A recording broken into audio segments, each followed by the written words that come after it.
Hi. So, we're doing another read aloud.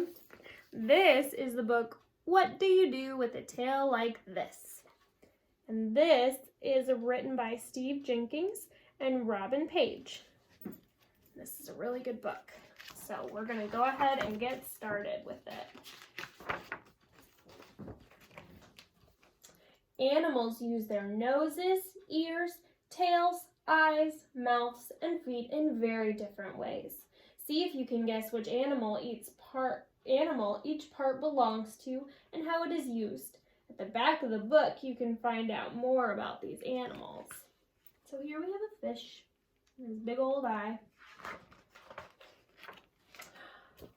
Right here we see a bunch of noses. What do you do with a nose like this? If you're a platypus, you use your nose to dig in the mud. Here's Mr. Platypus digging with his nose in the mud. If you're a hyena, you find your next meal with your nose. Hyenas sniff with their nose to find their food. If you're an elephant, you use your nose to give yourself a bath. Here's the elephant giving himself a bath. If you're a mole, you use your nose to find your way underground. If you're an alligator, you breathe through your nose while hiding in the water. What do you do with ears like these? There's a lot of animal ears over here. If you're a jackrabbit, you use your ears to keep cool. If you're a bat, you see with your ears. Here they are, seeing with their ears. If you're a hippopotamus, you close your ears when you're underwater. If you're a cricket, you hear with ears that are on your knees. They have ears that are on their knees. If you're a humpback whale, you hear sounds hundreds of miles away. Here's our humpback whale. What do you do with a tail like this? Lots of animal tails here.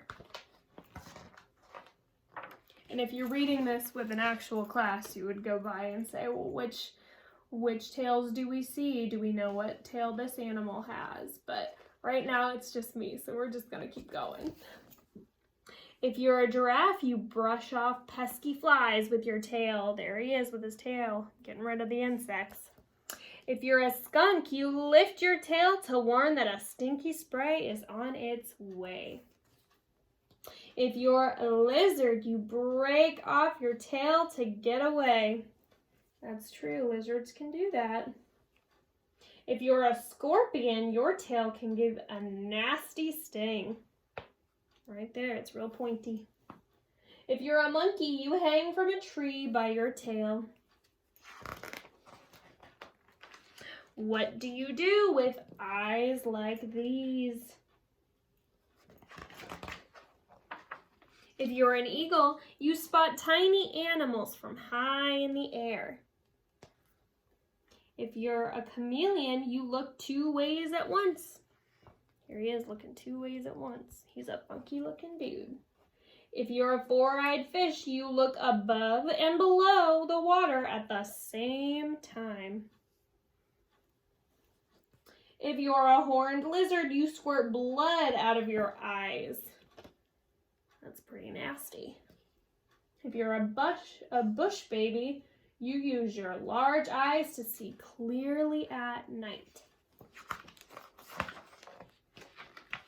What do you do with feet like these? If you're a chimpanzee, you feed yourself with your feet. So humans use hands to feed themselves, but chimpanzees use their feet. If you're a blue-footed bobby, you do a little dance. If you're a water spider, you walk on the water with your feet. If you're a gecko, you use your sticky feet to walk on the ceiling. If you're a mountain goat, you leap from ledge to ledge with your feet. What do you do with a mouth like this? If you're a pelican, you use your mouth as a net to scoop up fish. If you're a mosquito, you use your mouth to suck blood. If you're an egg-eating snake, you use your mouth to swallow eggs larger than your head. If you're an anteater, you capture termites with your long tongue. If you're an archerfish, you catch insects by shooting them down with a stream of water. The end.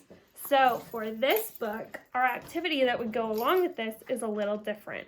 So this would be a book for either 1st or 2nd grade. And with that, what you could do is assign each kid in your class an animal. And they could do a presentation with that animal. And they could say what they do with their nose, what they do with their ears, what they do with their tails, their eyes, their mouths, and their feet. And you could have them put that all in a PowerPoint or in a Prezi and present it to the class. This helps with definite, social cues and social presentation skills. And I think it would be a very fun project, and you would get a lot of fun animal facts with it. So that is what do you do with a tail like this and the activity that goes along with it. So